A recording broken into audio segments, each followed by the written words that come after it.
Hi, everyone. I'm Olga Villaverde, and welcome to our Palm Beach County Back to School Town Hall. As this school year winds down for the winter break, many parents, caregivers, and educators are breathing a collective sigh of relief. We got through the first few months with in-person classes for some and continuing online education for others. And today, we have a couple of fantastic guests to help us look back and more importantly, look ahead to the new year. Joining us today is Keith Oswald, Deputy Superintendent and Chief of Schools at the School District of Palm Beach County. And also joining Keith is Dr. Scarlett Constant, pediatrician at Baptist Health South Florida. We welcome both of you. Thank you. Thank you for having me. Thanks for joining us. Now, before we get into our discussion today, I just want to remind our viewers and everyone watching out there that if you have any questions, any concerns, send them into the comments section below, and we're going to get to them throughout our live session. But let's get started. Keith, I'd like to start with you. So, big question, how did it go? In-person classes for a few months, and as the week progressed, what grade would you give it? Yeah, I'd give us probably a B plus. So a lot changed. So the first few weeks we opened up, we were completely distance learning.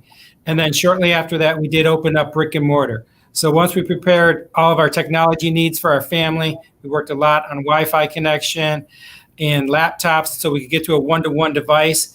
A lot of it was around teacher development. So, the hard piece was we continue to work through is around that simultaneous teaching. Those parents are choosing keep their kids in distance learning while at the same time teaching those kids who are in brick and mortar. So we have probably the majority of our teachers that are doing both at the same time. So student engagement tends to be an area of struggle for our teachers to keep kids engaged for those who are in distance learning. So fortunately, when it comes to the COVID issue, what we're learning from our Department of Health is that transmission of COVID is not happening on our school campuses outside of a couple of athletic events. So the mitigation strategies we put in place regarding face coverings, increased sanitization, social distancing is paying off. And so, many of our parents, And I know a lot of parents had feared that aspect of sending their kids to school and the possibility of, either getting or spreading COVID. Dr. Constant, let's piggyback on what Keith said. There was a lot of concern. I think research is now showing it's not what we thought. Tell us what you've learned and what you've seen. Exactly. What we've seen in the office is just to support what Keith said is absolutely there have been isolated cases of COVID positive patients in the schools, and they are usually getting it on the weekends with the family, with outside events. There has not been spread within the school. For example, the classes are notified that there is a patient that's COVID positive, and as of yet, we have not seen that those classrooms have actually experienced a spread. These are totally isolated incidences, which has been great. Unfortunately, on the flip side, this is athletics is not included. It's absolutely excluded. We've seen spread within the teams and athletic events. And we're going to talk about athletics and PE in just a couple minutes. Keith, I still want to stay on the kids going back to school. How was it seeing them interact with the teachers, administrators? I mean, it must have been fantastic. How did they do? Were they excited? Yeah. Oh my God. It was so nice to be open for brick and mortar. I've been to so many schools and so many classrooms, and the kids, even though they're wearing a face mask and even though they're socially distanced, they're just so excited to be back into a regular school building. It's quite refreshing, even though things don't look the same. They're not, they're a lot different. They're glad to be back. Right now we're at about 45% of our families who have chosen to return back to brick and mortar. There is great differences from one school to the next. We really want to get more of our families back in brick and mortar, especially for those kids who are not doing well academically in a distance learning environment.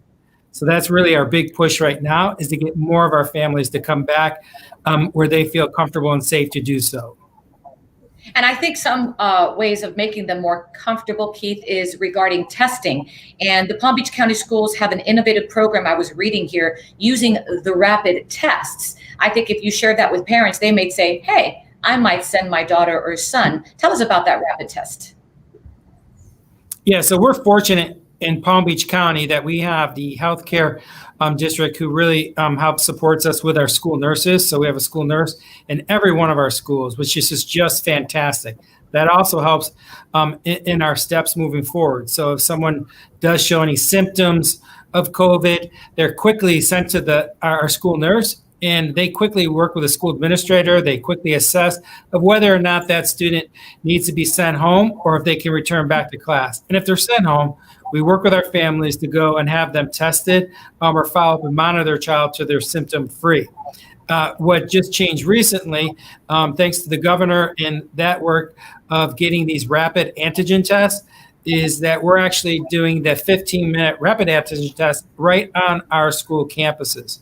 So a student who does show those symptoms, a nurse is assessing that and they're administering. We just started it. Right now, the majority of those results are coming out negative. However, we have had a few of those that have come out positive. So by doing so, we're able to quickly begin contact tracing, quickly begin, those additional strategies to reduce risk of anybody else contacting COVID, and obviously getting that student off campus. Absolutely. Dr. Constant, I wanted to ask you in terms of what you're seeing with kids going back to school. I can only imagine it's helping them. We've talked so much about it in the past, you and I, about loneliness, their mental health. It's been a tough time. And also having them back in school, their parents' mental health as well. Share that with us if you don't mind. Absolutely. So we've seen a huge increase in just enthusiasm to go back to school. The kids are so excited. They're very happy to see their friends again. Parents are back at work and there's a lot more of a schedule in place. So everyone just feels a lot better. The biggest concern is that a lot of these, the kids are usually in a hybrid type, at least here in Dade County, they have a hybrid schedule. So that has been a little bit difficult as far as maybe not being sent to school at the same time as your friends are, or just having to be home for certain days. And of course, them being sent home when there happen to be positive cases in class. So that does throw off the schedule a little bit. But from what I've heard overall and what I've seen in the office is that the kids are really enthusiastic about being back on campus and being at school with their teachers. So it has been great. I can only imagine. Again, I just want to remind anyone watching out there, our viewers, if you have a question for Keith or Dr. Scarlett Constant, please give us, a little, not a ring. I was going to actually say to call us, but no. Put your question in the comments below, and we'll get to them throughout our next half hour with this live town hall. Keith, speaking of mental health programs that are in place in the schools, can you share some that are in place now for parents to know about? Yeah, again, very fortunate here in Palm Beach County. Thanks for the voters. Last year, over a year ago, we approved a full millage increase here, and a good millions of dollars went into mental and behavioral health. So on every one of our school campuses, we're all used to having those school counselors on campuses. We still have those available to support our students. But in addition to that, we also have a mental behavioral health professional that is available on every one of our campuses. These are district employees that have a background in mental and behavioral health to provide that additional type of support and services. Also, on top of that, we also have what we call co-located services. And what that is are agencies that exist in Palm Beach County that do more of that deeper tier support for students who are struggling with some deeper issues. Those are on about 100 of our campuses and available to our families as well. So if your child has experienced any type of challenge, we have a comprehensive supportive team on every one of our school campuses to support mental and behavioral health. It's pretty exciting. I often want to share the data that people say that people won't reach out for mental health services. We found the exact opposite when we put the services right on our school campuses. So having these agencies that do deeper support work for families, they are going to use them. They trust our schools. They do want to help their children. And, the services are getting used left and right. Our school principals are excited to have a comprehensive supportive team to support our families, and it just continues. And then one more piece I do have to say, if we have a kid who's in crisis and needs immediate support, we also expanded our support to have 3 crisis teams that can go out to a school campus immediately to support a child. And Keith, Dr. Constant had mentioned just a few minutes ago regarding sports. I am such an advocate when it comes to school sports. I think it's so important in our children's lives. So let's talk about sports in the new year in Palm Beach County, and PE as well, physical education. That was my favorite, by the way.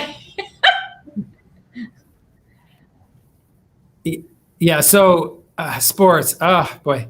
That's a tough one. I mean, the kids are obviously completely excited to be able to get back out on a football field or playing a volleyball game, which is exciting, and they need that outlet and exercise. Unfortunately, we have seen increases in number of COVID cases in a number of our events. And unfortunately, we had to cancel a number of football games, volleyball games, et cetera, because of COVID. In addition, we've seen some transmission that have happened on some of our teams through sports. So we're really working with our athletic directors, our coaches, to really, again, work on mitigation strategies. As soon as we know of a case, we completely shut down, practices so that we can go through that quarantine and that isolation period so we can get the kids back into practicing once it's safe to do so. With PE on our school campuses during the day, it's going fantastic. They're getting into more exercising and those type of things, events, and our PE teachers are able to really do that in a socially distanced way so that kids are safe and that we're not transmitting any COVID. And Dr. Constant, that makes me so happy because I've been driving by schools here in Dade and looking at the fields, and there's no children. And I always hear the voices, and I see them playing kickball, softball, you name it. So the fact that PE is going well, isn't that important? And talk to us about parents who've told you, I really want my kids to go out there and do some exercise. Right, absolutely. PE has been fantastic because you're able to practice, do drills, exercise. I mean, you can really do a lot without, with social distancing. So PE has been very successful. The kids are super happy, and you're kind of going back to that old school PE model with the pull-ups and the push-ups and the sit-ups and everything. So I think that's great. We've been very happy. The kids have been happy, and I've seen a lot of my patients actually coming back, that have lost weight, that look great, and that feel great. So I'm excited about PE. Unfortunately, like Keith said, absolutely the team sports has been a source of concern in a lot of the schools and in the community. And I want to focus on parents with kids with special needs.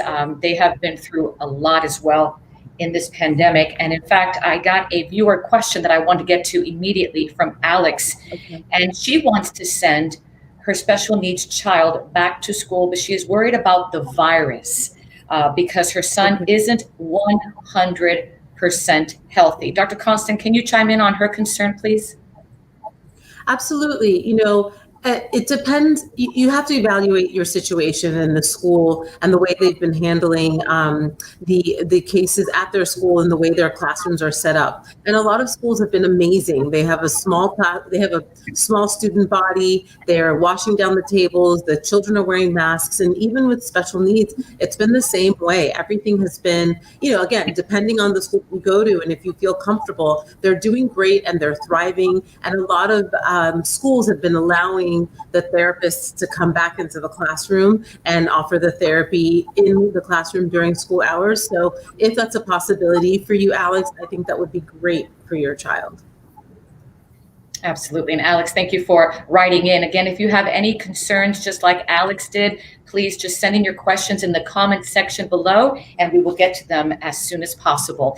Keith, I want to piggyback on the special needs families. Again, they've been hit hard. How are these kids reacting to going back to school?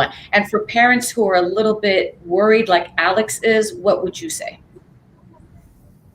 Yeah, their fears are real. And, thank you, Dr. Constant, for the shout out about our schools and what we've been doing. And we understand their concerns. And as Dr. Constant said, if you come into the schools and see what we've done in our special needs classrooms, in many of them, we've ordered additional PPE.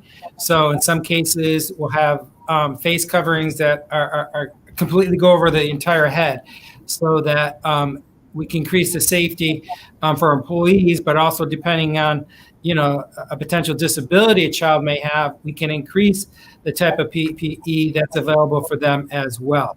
Also, with social distancing, is a priority. We monitor the number of classrooms in the entire county on a weekly basis to see how many are less than 6 feet. And I'm pleased to share that there's only been a handful of cases where that's occurring. And when that's occurring, it's really around 5.5 feet. So we've been able to maintain that social distancing much more so. So I think if you come to the school, if you call the principal and ask about the additional safety precautions that we're taking to ensure that, transmission is reduced, I'm sure that you'll be happy and want to get your child back into schools. Fantastic. Dr. Constant, I also believe it's important to have a strong focus on providing resources for underserved populations in our community. Can you give us some insight, or what you're hearing for that matter, into what families may be going through right now in terms of access to education? Technology is a big thing. Some people don't have much access. Keith, I'm going to follow up with you on that one. But Dr. Constant, first you. Right. So what I've seen actually in our community patients is that for those families that do not have access, that find it very difficult, they have all reluctantly sent their kids back to school. And, it's worked out well in that way. And like I said, the schools have been very well prepared. And so the families are able to send their children. But what people forget is that when we do have an incident or there is a COVID scare and everyone has to go home, that's where the problems lie. Number one, with access to technology, but number two, with parents that are not able to take off from work to be home with their kids. These are parents that don't get those days off for a COVID scare or possible quarantine. And that has been a source of strain in the somewhat marginalized community. And Keith, I know we've been talking a lot about the in-person, but there's still obviously lots of families that have chosen to keep their children home, which I can completely understand. Let's talk about what Palm Beach County schools are doing in terms of access to technology and helping these families out so that their children can get a great education starting in the new year. A new year. A new year. We're all looking forward to that, right? So, oh my God, when it comes to technology, we have done so much here in Palm Beach County. And I have to do a shout out to all the community partners who stepped up to donate devices, donate money. So one, we're at a 1-to-1 for a device. So every child, it has access to a laptop, a Chromebook. So if your child doesn't have one, we have one available. So we ordered 85,000 additional, actually about 110,000 additional devices so that we could get to a 1-to-1 in Palm Beach County. The other big issue that we learned and we saw was the access to internet, right? So we can't do that without that piece. So again, through our community partners, and there's so many to mention, Education Foundation, who really mobilized our business community. We ordered, we paid for Comcast Wi-Fi for families, and if Comcast wasn't in an area that served, we also bought hotspots and device for many of our communities that don't have. So through T-Mobile and others, we were able to provide those families who needed internet access those devices. And if they're still having trouble, please let us know. We've done home visits where we couldn't get, the hotspot wasn't working, Comcast didn't serve, till we problem solve so that there could be internet in that home. So we're going to continue to do that throughout this, unfortunately, this challenge that we face. So, but if anybody needs a device or needs support, please contact your school principal so that they can get you hooked up. So again, they should contact the school principal from the school, call them there, and they will facilitate this for them. Absolutely, 100%. That's great. Oh, that's such wonderful things that we do in this country for the children. As we're wrapping up our discussion, and we've only got a couple minutes left, Dr. Constant, any final words of advice for parents out there who are still maybe afraid of sending their kids back to school, who are hopeful for 2021, as I am, and I'm sure everyone out there is? Any last words of advice? Yes. So this is a question that is asked of me on a daily basis. And, I tell the parents, have faith in your school system, have faith in your teachers. They're doing a wonderful job. They are also putting themselves on the line and putting themselves at risk. So trust them. It's been going wonderfully in our community. We are not seeing transmission within the school. And honestly, if you think about it, like another reassuring factor is that as a pediatrician, I'm not seeing any kids with the flu. I'm not seeing cough, colds, runny noses. I haven't seen an ear infection, honestly, since the beginning of last year around January. I mean, that alone speaks volumes that the kids are safe. They're safe from not only COVID, but they've truly been safe from our regular common illnesses around this time. Amen. So that's fantastic news to hear. That's great. And so far, my kids, hold on, let's knock on wood. Everything is good so far. Keith, any final words of advice? I have about a minute left for you, darling. Yeah. So one thing I'd like to say, if your child is struggling in distance learning, and we unfortunately have seen an increased number of students who are not passing their coursework or struggling with reading or math, please consider coming back to brick and mortar. We're going to be sending out information on January 4th for our parents to, indicate how they want to have their child, whether they want them in brick and mortar again or to stay in distance learning. But one thing we learned from the executive order from our governor and our commissioner is that if you're struggling, we need to really have you back on our school campuses. So please consider that. We know in the end it's about what's safe for your family, but we're here to welcome you back to brick and mortar. What a great discussion. And it's so hopeful, which is such a fabulous way to end. I want to thank you both for your time, Keith Oswald and Dr. Scarlett Constant. Do appreciate it because I know how busy you are. Thank you for having us. Thank you.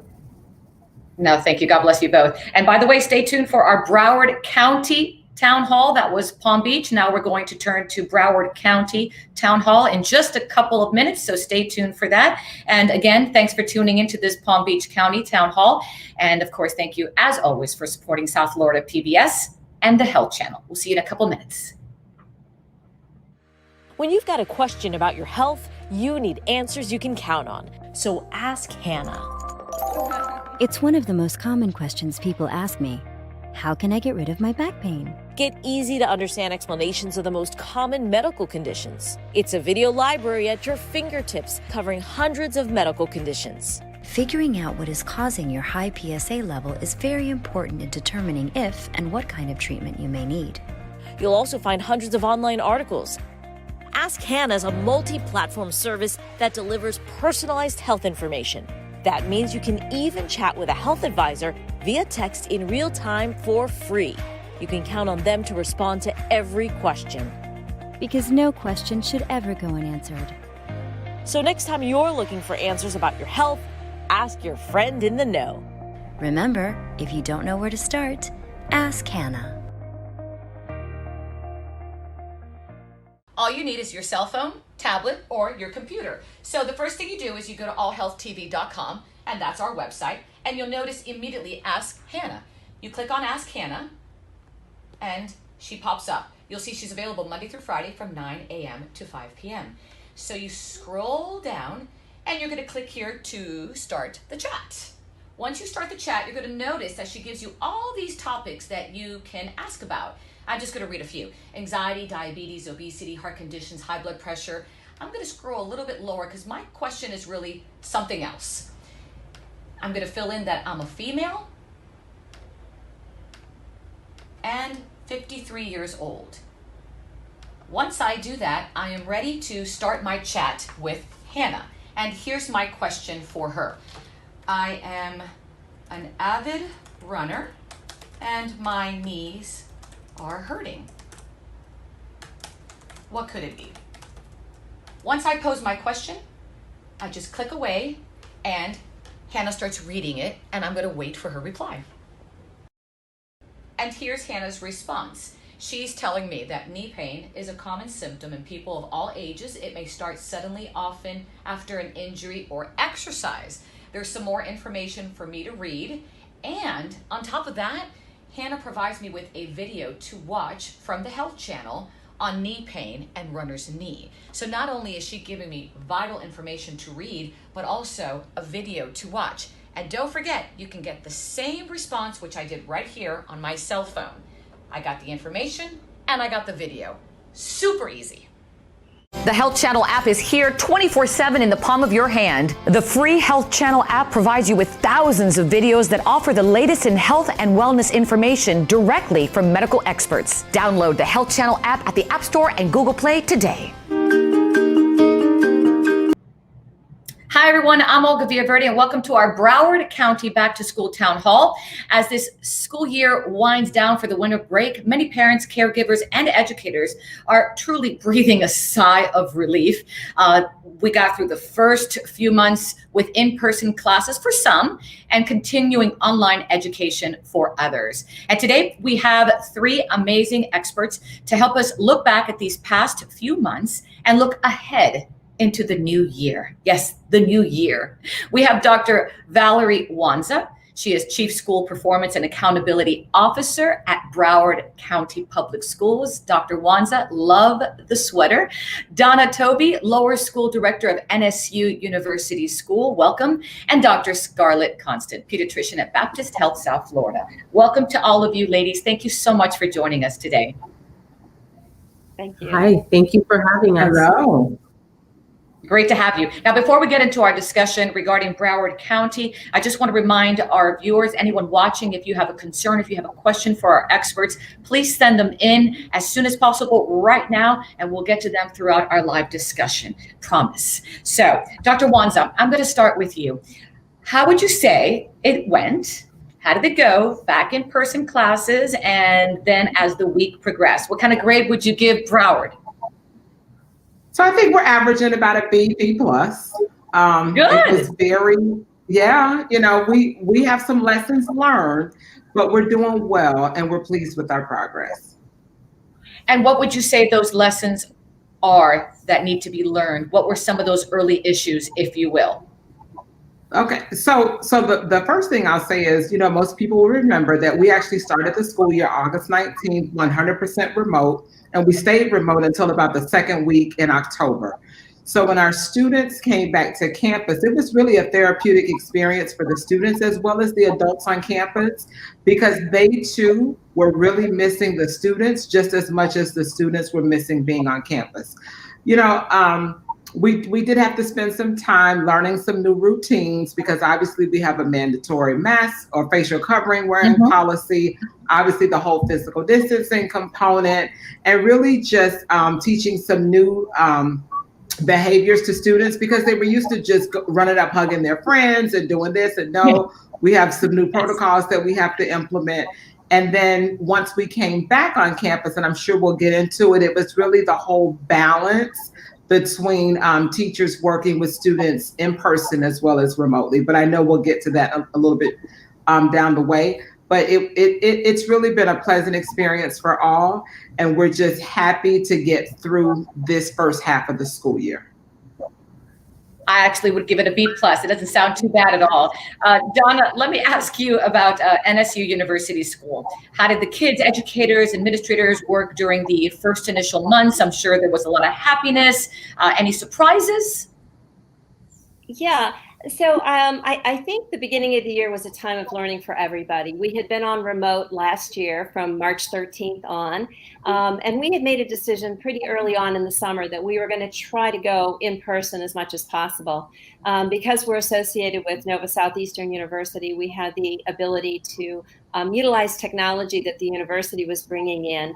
And so right from the get-go, we knew that we were going to have students in person as well as students that were remote. We started the year off with about 60% of our students in person. Wow. And along the way, they have been able to make changes to come in person if they wanted to. And we're up to about 82 or 83% in the lower school that are actually here in person.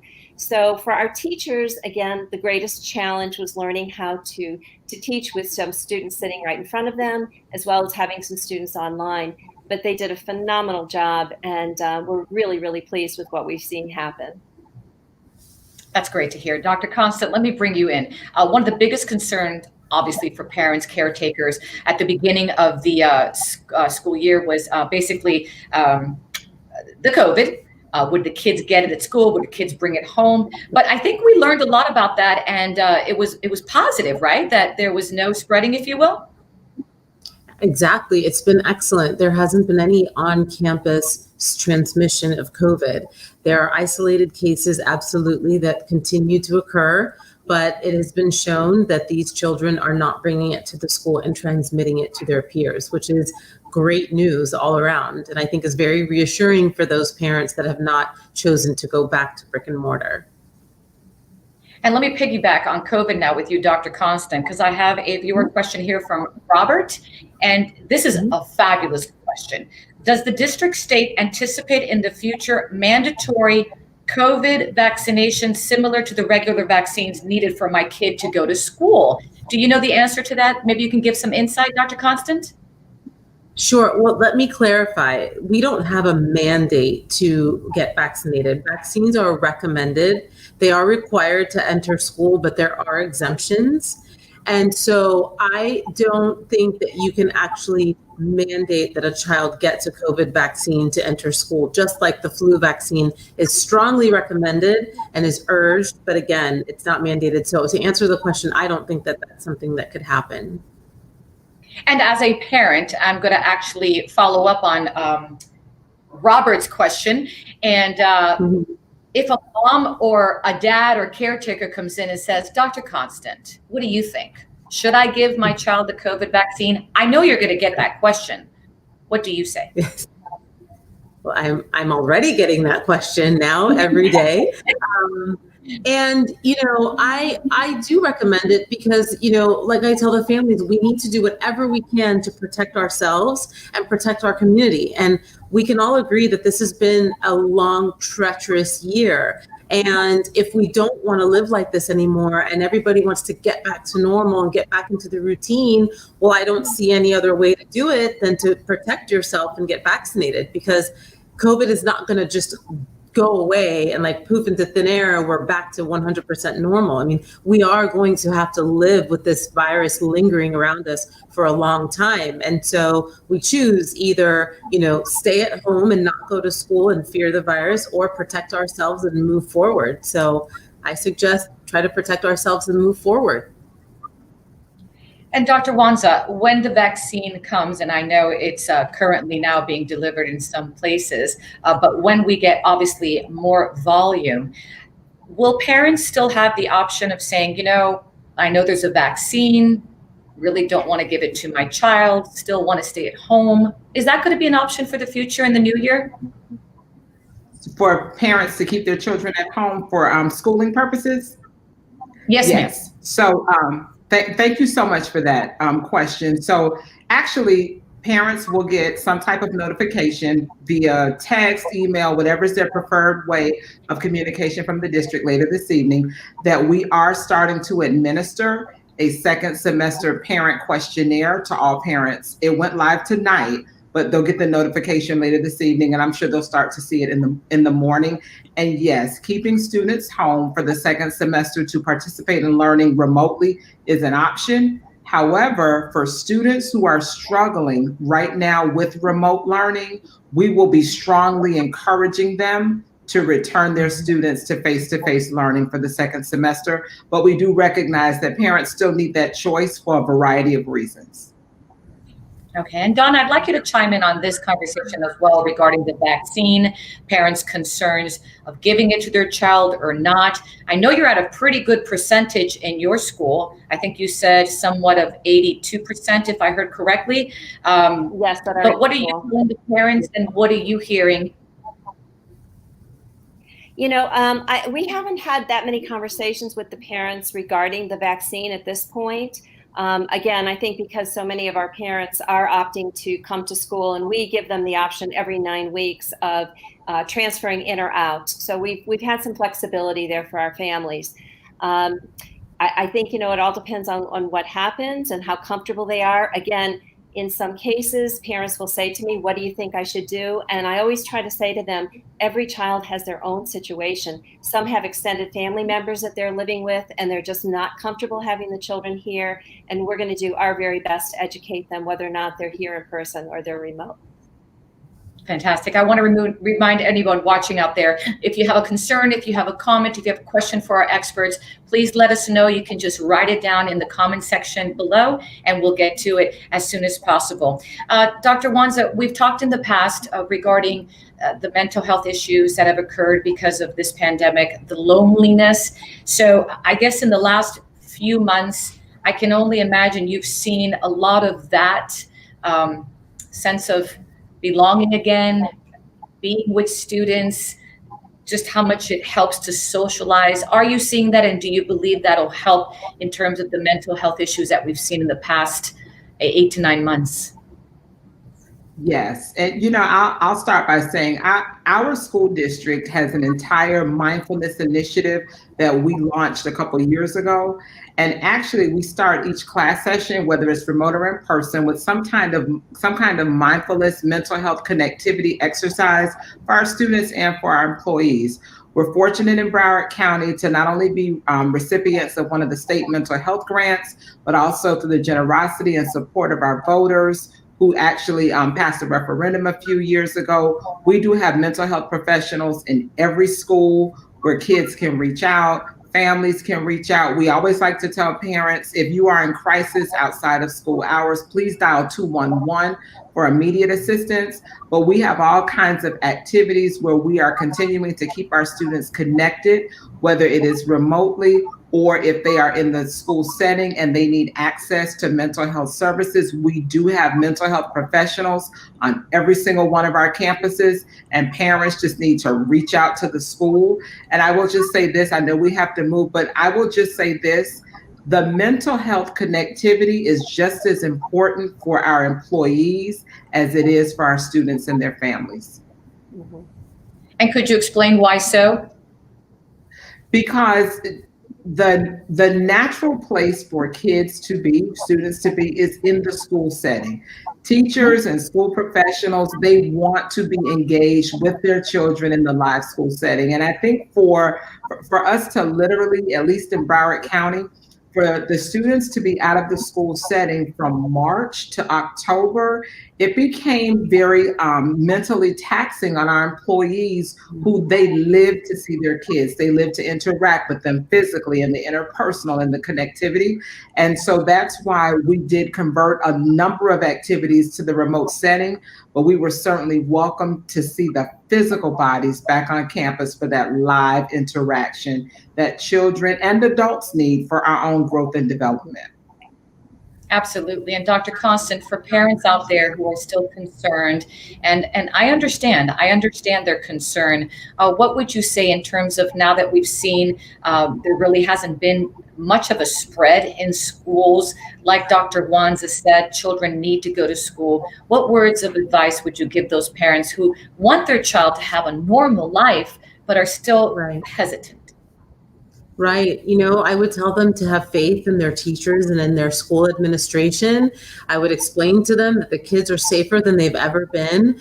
We're not seeing sick kids. We're not seeing kids with common cold or flu or strep or COVID for that matter. And so to have faith in their system and give it a shot and send their kid to school, because it really makes a big difference. You see the difference. The kids are so happy. They're more engaged. They're enjoying themselves. They're on a schedule. They have a routine. And that is really important, especially for young children. So I tell parents all the time, have faith and stay safe, of course. The idea is that we're a community and we're working together to keep this thing going. Because if you're irresponsible and if every family is just relaxed and gets into trouble, that's when you cause problems for students at school. So to keep this going, let's all work together and stay safe and send our kids to school. And Dr. Wanza, I wanted to ask you a question, and Donna, I am going to come to you after this regarding not only just the in-person but remote learning. How are you handling both? There's still, some struggles, if you will, when it comes to technology, people needing that help. So we were very fortunate in Broward County Public Schools. We have issued over 30,000 devices to our students, grades PK through 12. We have definitely worked with our local internet providers for families who did not have internet for a number of reasons, because obviously what good is a device without the connectivity? In homes where it continued to be a challenge, the district actually purchased and delivered hotspots so that students could connect. And what I will say is we are still working with our students because we want the engagement. And so our teachers are working to keep that balance of engagement for students who are continuing to learn remotely while they are simultaneously instructing students who are in the classroom. I want to commend all of our instructional personnel for all of the professional development that they have gone through to really make this as seamless as possible for students who are learning at home, as well as students who are in the classroom, and they're doing that simultaneously. We've purchased additional technology for classrooms in the form of cameras that help teachers move around the room to give them some ease so that they can interact with both groups of students with minimal interruption as possible. But we have also advised our parents, and we will continue to advise them, that regardless of the student's schooling option that the parents select, their district issued device they can keep for the remainder of the school year. And if they find that they need a device or technology assistance, call their local school. We have assistance for them. And Donna, I know we talked a little bit about balancing that online and also at home.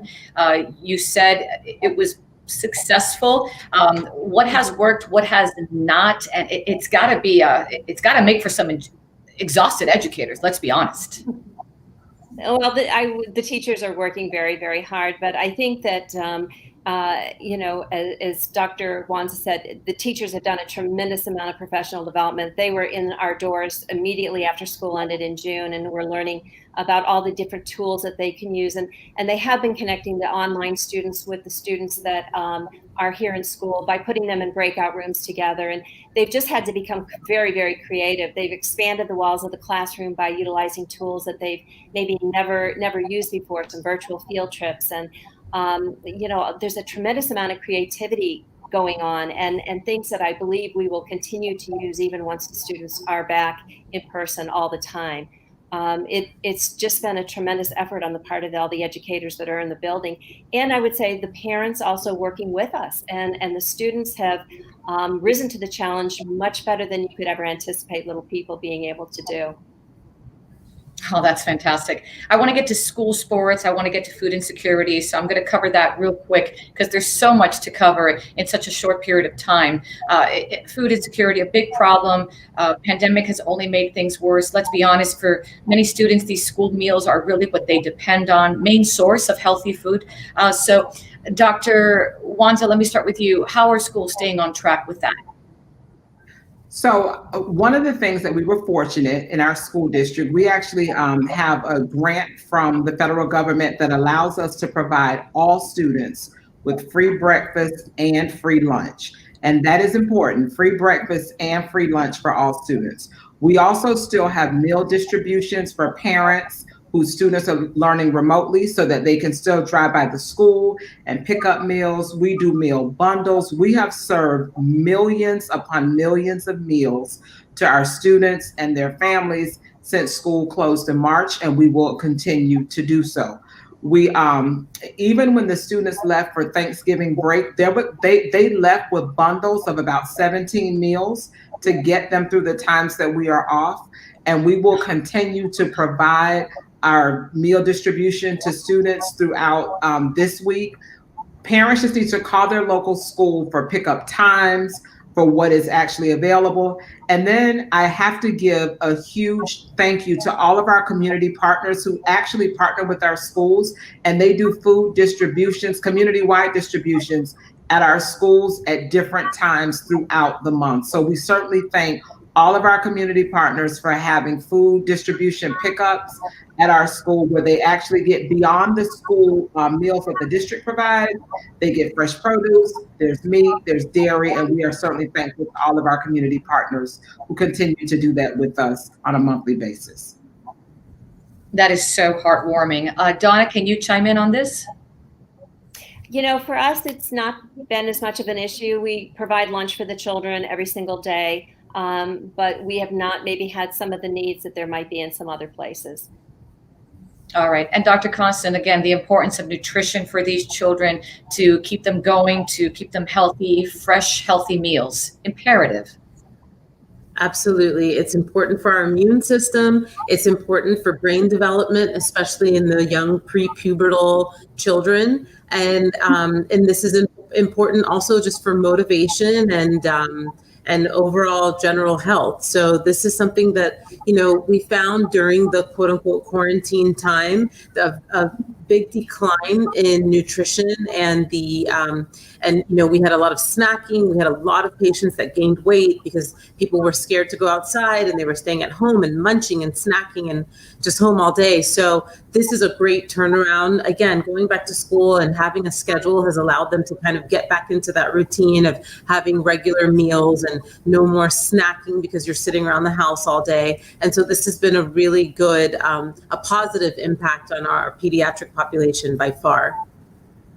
Speaking of sitting around the house all day, I want to turn to sports and physical education. Before I do that, I just want to remind anyone watching out there, if you have a question for our three experts, please send in your comments in our section below, and we'll get to it immediately during this town hall. All right, so sports and PE. Dr. Wanza, what does it look like for next year? I can't believe we're finally saying next year. Thank you, Lord. So what does it look like for next year with sports at school and physical education? Okay, so I'll start with physical education and then I'll move to sports if that's okay. So physical education, we began right away in the classroom settings once we returned back to on-campus instruction, and we will continue to offer physical education. Our PE teachers love being outside, the physical activity. Obviously, they're actually the physical distance the kids, and then we still provide the remote physical education for students who are continuing to learn remotely. But PE will continue. It is great for the kids to be outdoors, the fresh air. They can certainly do all the physical distancing, and PE isn't going away anytime soon. As far as athletics, we did restart with our fall athletics. We do know that there were a couple of instances where students were at some type of community event or something, and then we may have had to close down a sport or a practice or an activity for a brief period of time, and then reinstitute the sport, the practice, the activity. Our activities department has some very, very, very strict protocols. All of the student athletes go through some type of health screening prior to practice each day. We have our athletic trainers and our health professionals there to assist us. We actually do weekly calls with a number of health professionals in our counties so that we continue to plan for our athletic programs, but we will continue them. And when we have those, brief incidents that we do have to address and respond to, we will do that. But we are excited that our athletic activities are continuing, as well as our academic competitions as well. Oh, that's great to hear. And Donna, what sports programs are still in place at NSU, and how important are they to your students, which I believe they are so important? Yeah, well, as the wife of an assistant athletic director for 40-something years, I know about athletics and how important it is. So in the lower school, we don't obviously field teams, but we have been doing PE regularly all the time. And our PE coaches have done a phenomenal job of getting very, very creative, whether or not, for example, she has set up a very large screen so the students that are at home can be working with them as they're doing their activities. She's gotten very, very creative. Our Also, we do after-school activities. We have sports skills being developed through the after-school activities. And our upper school and middle school have gone to non-contact sports. Because we are part of the university, we do have to follow some of the regulations of the university. And so some of our contact sports were canceled this year, but our students are still getting lots of physical activity and are enjoying recess time every single day. Oh, that's fantastic to hear.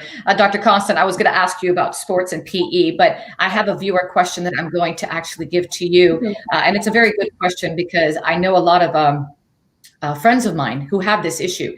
And this viewer writes, my elderly parents live with us and my children interact with them every day. I'm afraid to send them to school. What are your thoughts there, Dr. Constant?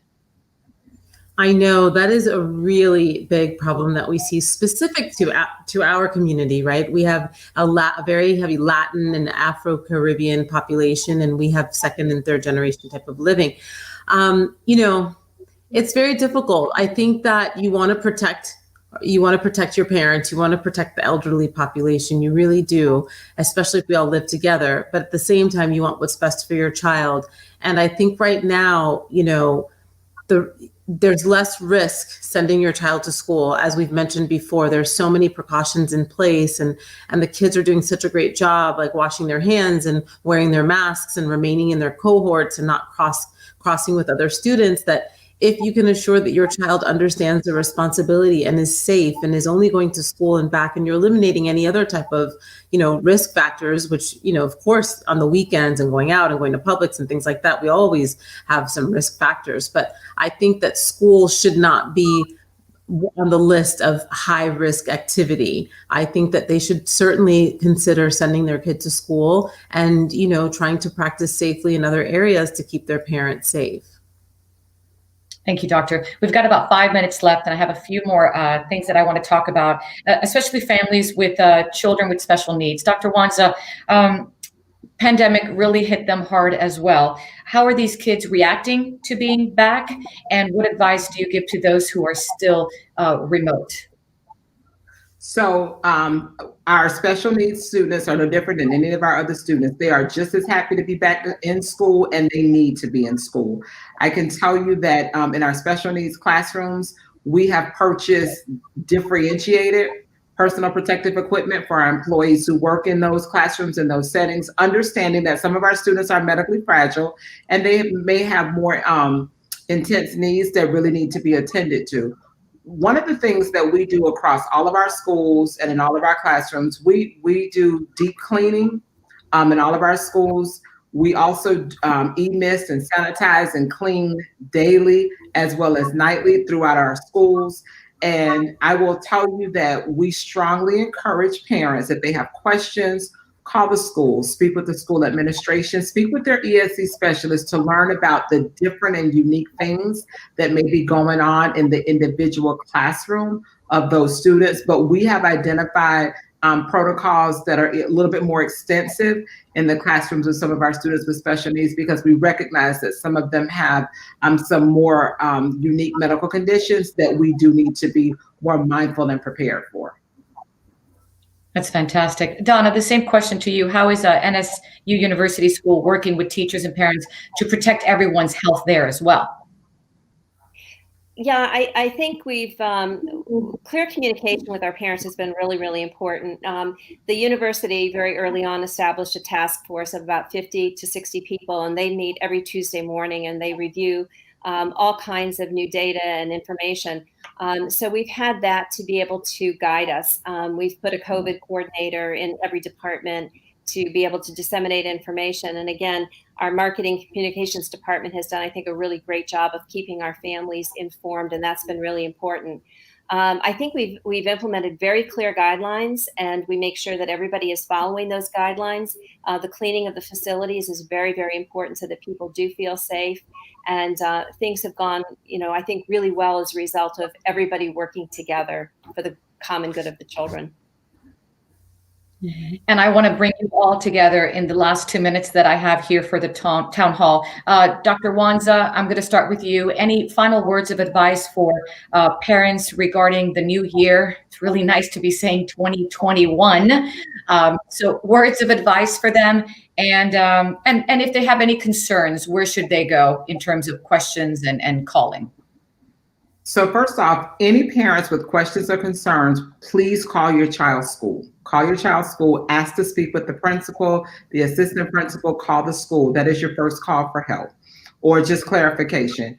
We do have a parent survey that is being administered. It's going to go live tonight, but we'll make the formal announcement tomorrow for parents to start to indicate what they are leaning toward for the second semester, whether they're going to send their children back to school or whether they're going to keep them in remote learning.